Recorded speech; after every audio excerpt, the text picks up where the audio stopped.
Spend a day stuck at home with me while I contemplate the meaning of life. I'm getting a little bit of a late start today, so I'm off making the bed, and obviously this takes forever, but I do actually enjoy it. There's something satisfying about it.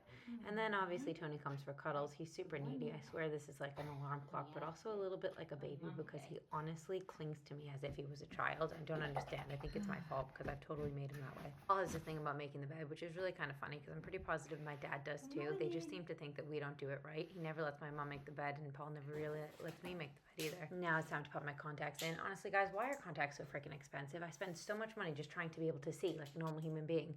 Then it's time to put on my UK lash stuff. I am obsessed with this stuff. Also super expensive, but so worth it. And time to brush my teeth and get myself ready for the day.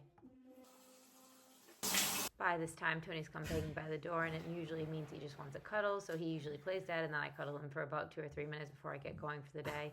This is a normal occurrence. It also happens at like 2 p.m. where he comes in for another cuddle and needs a little afternoon snuggle, and that's about it. It's actually adorable, but sometimes it's super annoying. Today I find it adorable. Give me a kiss. Give me a kiss. Then it's time for coffee number 2 of the day. I've already had a cup of coffee because Paul always brings me one in the morning, but I'm on the second one, and now it's time to definitely unload the dishwasher and reload it. And while I was watching this back, I realized, wow, you really do have a problem with doing things in the right order. I tend to walk around everything, open every cabinet, close every cabinet, and there's just zero organization to the way that I do this. So I'm trying right now to be organized and unload the dishwasher. But as you've noticed, I've put the clean stuff on top of the tables and on top of the countertops, and then I've left it there, and then I've forgotten about it. So I'll close and open everything about 15 times before I figure out how to finish it. Tony, wait a minute, please. Like, there's just zero brain organization to this whatsoever. Alas, coffee. Or disorganization. If you've noticed, I've still not put away the things that I took out of the dishwasher the first time. And now, if you notice, I get distracted by vitamins, so it's time to take my vitamins. It means I need to open the fridge again, and still now I need to refill the water. I don't know what is wrong with me, but one thing leads to another, and I just end up doing things 50 times, and this is actually embarrassing to watch back. Now that the kitchen's somewhat organized, I've gone into the laundry room. Paul's figured out this new way to fold towels, and honestly, I never would have done it myself, but I actually really like it. It looks really cute, and it keeps things really tight and tidy.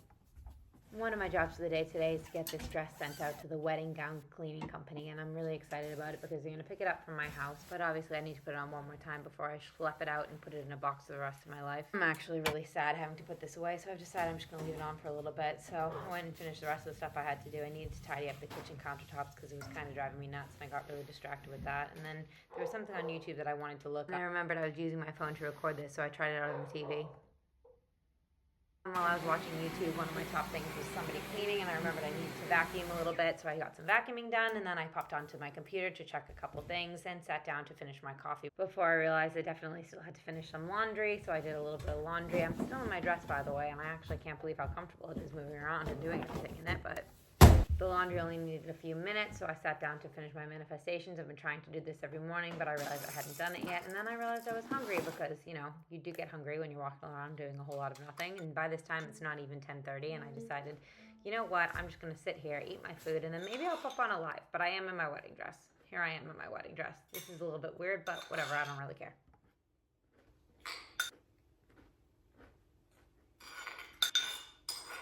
Again, unsure if this is classy or trashy. And we're back to the ever-loading dishwasher. I feel like all I do is load dishes all day long. I load them, I take them out, I wash them, that's it, and I hate it. So I did end up doing a live in my wedding dress, and then I decided to take it off, pack it all up with you guys, and here I am doing a little spray tan. I wanted to be tan this week for my birthday because it is my birthday. How weird is that? I'm going to be 36. Tanning always makes you feel better. And now I sat down and decided to do some work, and by this time, it was the first time I was taking a break. It's around like 2:30 here. I have just spent until 5 p.m. It's literally 16:49. It's 5 p.m. doing so much computer work. I thought today was going to be a bit of a rotting day. I don't know if you guys know what a rotting day is. It started off that way, but by like 10:30, 11, I was already working, and now here I am. I'm going to go do my hair on a live and just try to have a rotting night, a rotting evening. And now it's time to do my hair. I've realized my hair is getting really long, and I think I'm going to cut it. I might actually cut it on a live, just for shits and gigs, right? And finally, I couldn't not show you these videos of Tony. Honestly, I feel like this dog is a baby, and I kind of think it's our fault. What are you doing? What's he doing? You're not letting Mama go? Not want her to leave? Is that what it is? You can't just, like, stop her leaving, Tone. You're gonna get off me. You can't just stop her leaving, Tone. We've totally babied him so much that we've just made him fall into like this little habit of he thinks that he owns us and he thinks that he controls our lives, and in reality he really does. He is in charge of everything that we do, so much to the point when I want to try to leave, he sits on top of my face. Like, he literally will not let me leave. He is so obnoxious. He thinks he's a lap dog, and here we are.